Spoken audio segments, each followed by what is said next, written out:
France, 1942. The streets were heavy with silence, broken only by the echo of German boots against the cobblestones. Fear had become part of the air, a taste people swallowed every morning with their bread. Yet, inside a modest home lit only by the trembling flame of a candle, Pierre and Charlotte found reasons to believe in something greater than fear. Pierre's hands, stained with ink, moved quickly over leaflets that denounced the occupation. He worked in shadows, printing words that could cost him his life. Charlotte sat across from him, her pen scratching quietly across a small sheet of paper. She wrote carefully, slowly, as if each word were a piece of herself that she was entrusting to the page. When she finished, she folded the note and slipped it into Pierre's coat pocket. It was simple, no more than a sentence. For every day apart, imagine my hand in yours. She said nothing, but Pierre met her eyes, and in that silence lay everything they could not risk speaking aloud.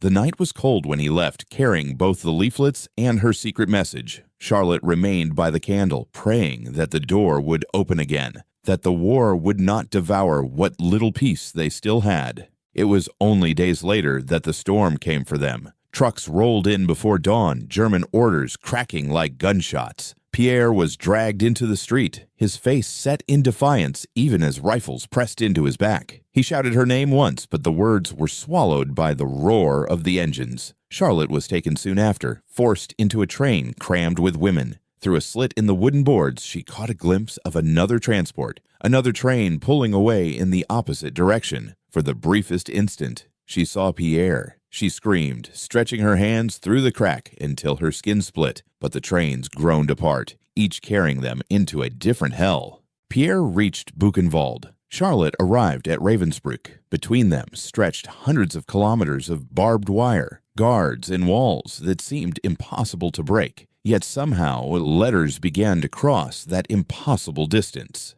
Thin scraps of paper, censored and stamped, carried their words like fragile birds. Charlotte wrote in careful lines that revealed nothing to the German eyes, but everything to Pierre. She told him she was well, though her body was wasting away. She mentioned a chestnut tree in the town square, a memory of afternoons long before the war. Pierre understood. She was telling him she still dreamed of their life together, that she had not given up. When Pierre read those letters under the dim light of the camp workshop, he held the paper to his chest as though it were her hand. He answered with his own careful sentences, coded with memories only they would recognize. He reminded her of the sound of rain against their roof, of the taste of bread she baked on Sundays. He wrote of the day he would walk again beside her, no matter how thin or broken he might be when that day came. The letters became their lifeline. They were not words on paper, they were breaths drawn in suffocating air. Each envelope meant that somewhere, against all odds, the other was still alive.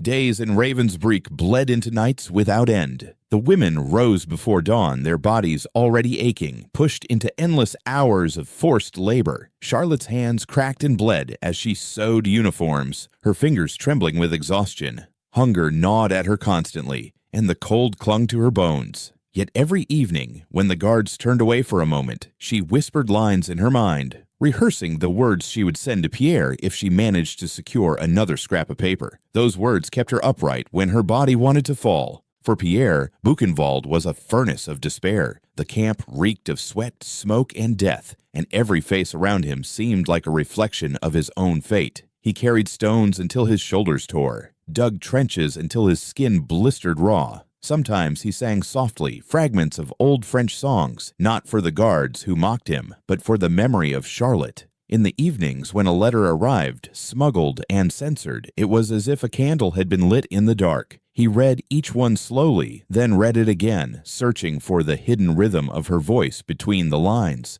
Her words were never direct. She could not write, "I love you," not under the eyes of men who read every sentence before allowing the paper to leave. Instead, she wrote of small things, of weather, of flowers, of the way spring might return even after a bitter winter. Pierre knew what she meant. She was telling him to wait, to survive, to hold on for the season when they would be together again. He answered in the same language of symbols. He told her of a loaf of bread he once burned by accident, and how she laughed as if it were the greatest comedy. He reminded her of the market on Sundays, of the smell of roasted chestnuts on the street. These were not simple memories. They were proof of life, reminders of the world that existed outside the barbed wire. Winter came like a predator. Charlotte's body weakened under the cold, and fever shook her thin frame. She lay on the wooden planks of the barracks, staring at the frost that formed on the inside of the walls. Around her, women coughed, cried, and sometimes did not wake again. She felt herself slipping, her breath shallow, the weight of her eyelids heavy. Then one morning, a guard dropped a folded letter into her trembling hands. She opened it,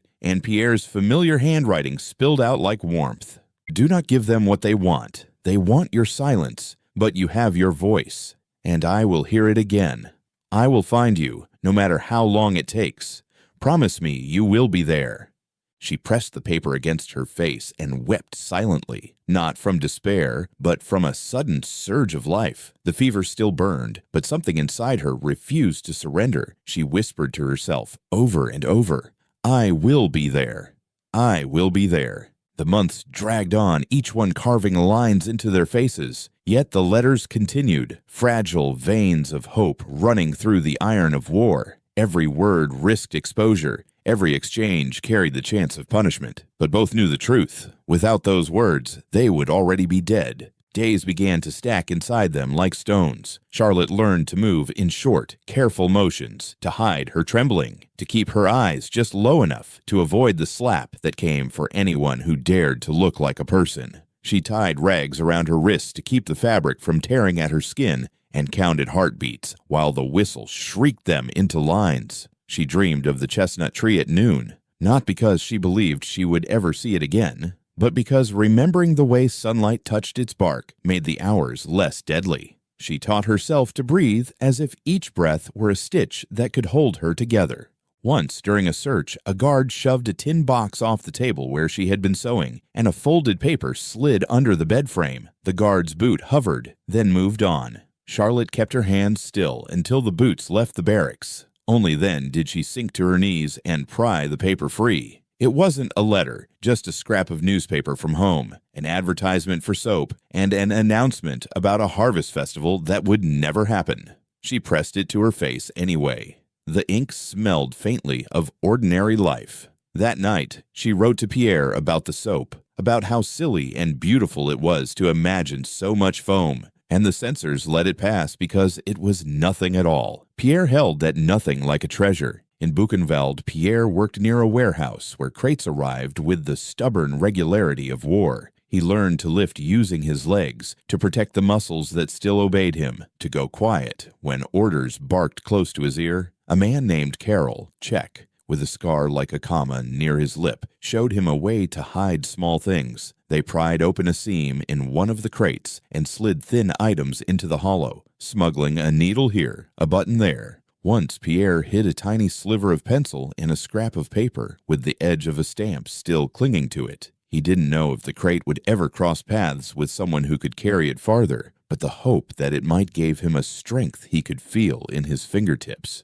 There were weeks without letters. Charlotte learned to live inside that silence without letting it devour her. She told herself that paper could burn, that trains could be rerouted, that storms could wash ink away. She invented good reasons for the emptiness and fed on them like bread. When a letter finally arrived, creased, stamped, censored into a skeleton, she read it as if it were a map back to herself. Pierre wrote of a market stall where the vendor pretended to hide the best apples under the table. He wrote of the first day they met, when he had ink on his sleeve and pretended not to notice. He wrote a line that seemed like nothing on the surface.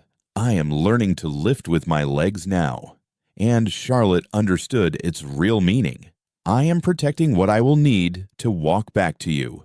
Illness came and went the way weather does, casually, without mercy. Charlotte's fever returned, and she felt as if she were floating in a shallow, bitter river. She worked anyway, in a rhythm that had no music.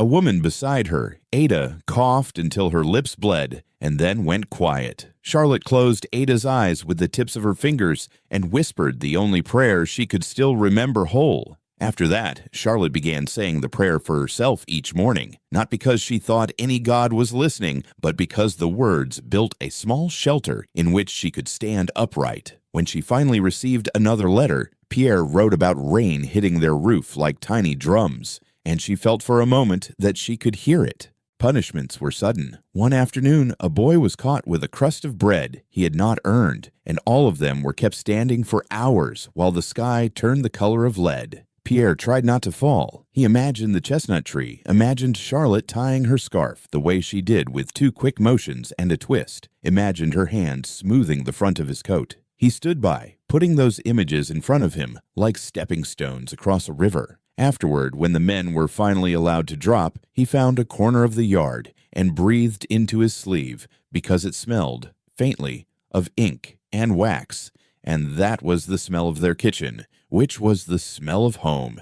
There were small mercies. A guard looked away at the right moment. A spoonful of soup that should not have been there was not taken back. In Ravensbrück, a German nurse with pale eyelashes left a bandage on the table and walked out of the room before Charlotte was told to remove her shirt. Charlotte took the bandage quickly, wrapped it around the raw places where the fabric had bitten her skin, and wrote to Pierre that week about a white ribbon I found, as if she were describing a piece of wedding lace. He answered with a line about a seam that holds best when hidden. They were, without saying so, sewing a life back together. The war shifted. Rumors moved through the camps like a wind you couldn't see, but could feel against your face. Names of towns no one there had ever visited became lifelines. Minsk, Warsaw, a river with a bridge, a factory abandoned in a hurry. Planes droned overhead more often, and sometimes at night the horizon flickered like a storm far away. Charlotte learned not to trust any rumor until it became a letter, and even then, she trusted only the words that sounded like Pierre. He never promised her victories. He promised her footsteps. He promised her the sound of a chair pulling out from a table, the scrape of wood on tile,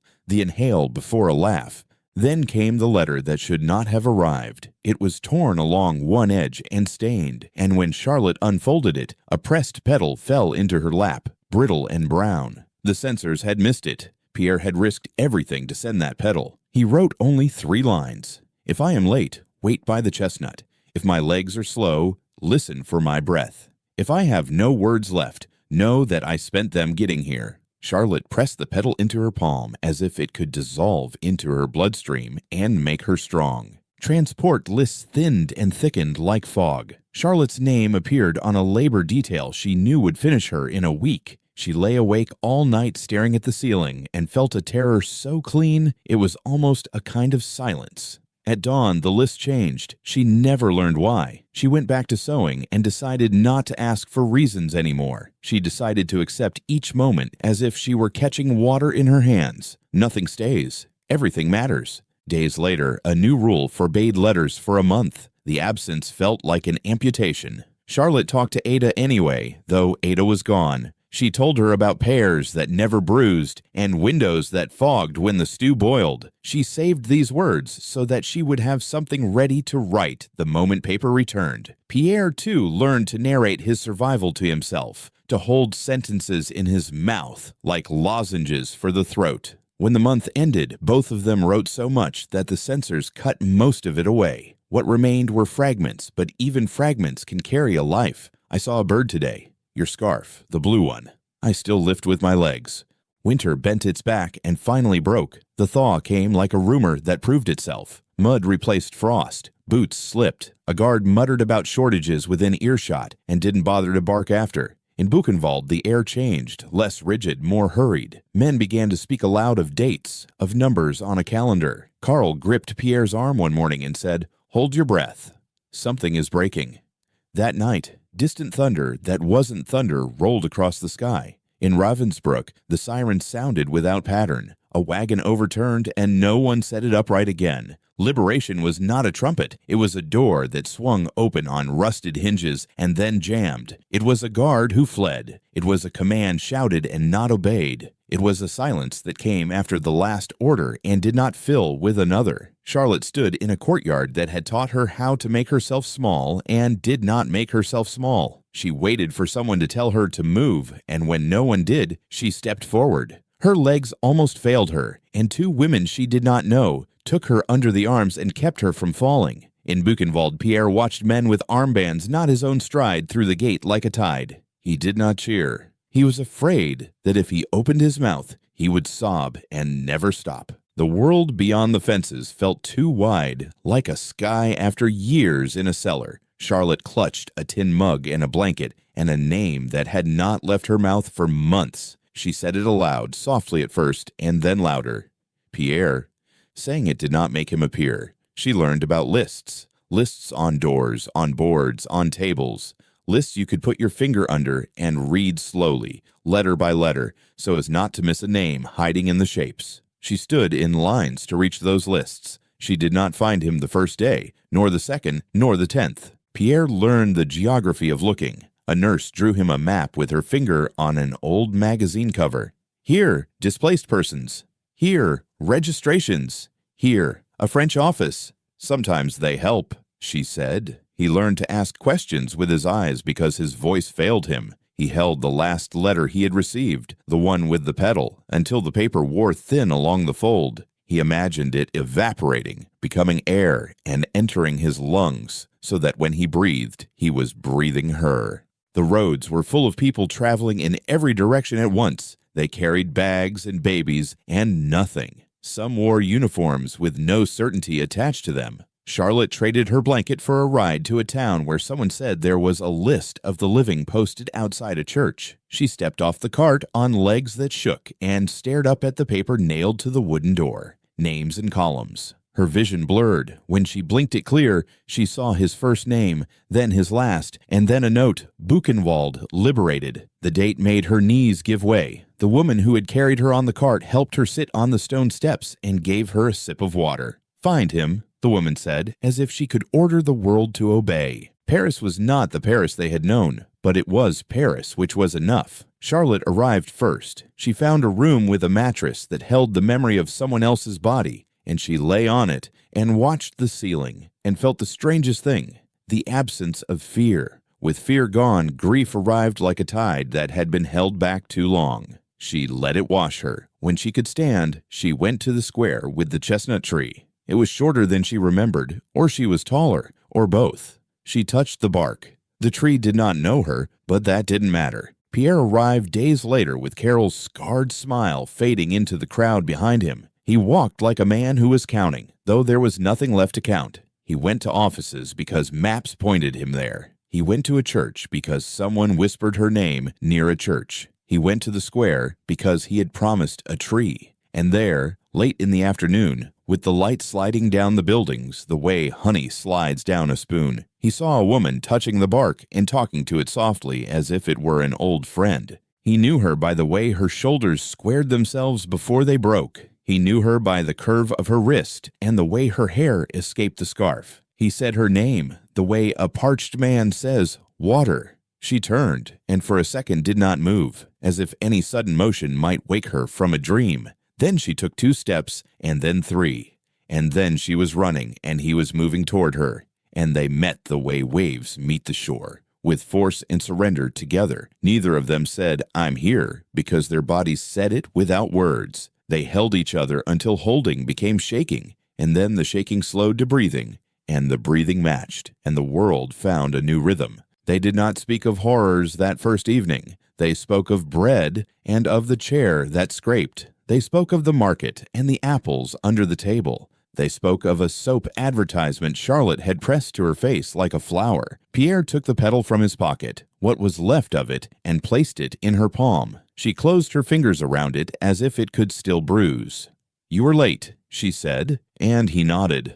I waited, she said, and he nodded again. That was all that needed saying. Afterward came the work of living, which is work even in peace. They learned to sleep without waking at every sound. They learned to eat slowly. They learned to touch without flinching and to let go without fearing that letting go meant loss. They found a tiny apartment where the window stuck and had to be lifted with both hands. And when it opened, the night air smelled like rain on brick. Charlotte kept the letters in a tin box that once held sugar. Sometimes on Sundays, they opened the box and read them aloud. They laughed at their own codes. They marveled at how little the words said and how much they carried. They went back to the square in spring. The chestnut tree was in bloom, pale candles rising from its branches. Charlotte leaned her head against Pierre's shoulder and felt the quiet inside her settle into something that was not emptiness, but space. Pierre lifted her hand to his mouth and kissed the place where a needle had once left a scar.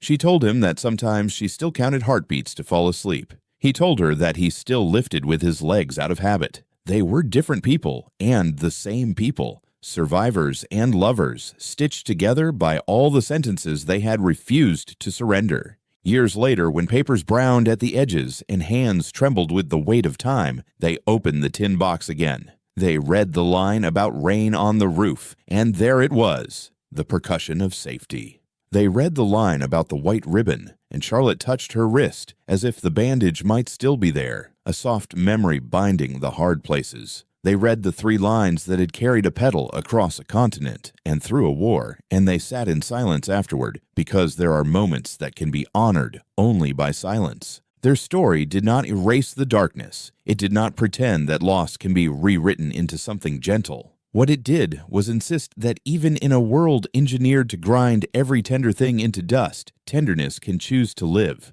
A letter can cross a field of rifles. A breath can reach another pair of lungs. A promise can find a square with a tree and wait there as long as it takes. And when the one you love arrives, late but breathing, you can take what's left of the pedal and close your hand and say, with all the words you still have, I waited.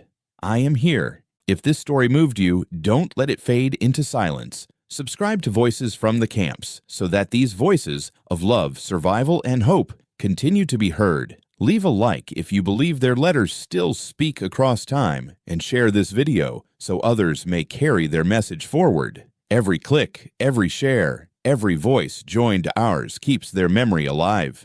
Together, we make sure that love, even in the darkest places, is never forgotten.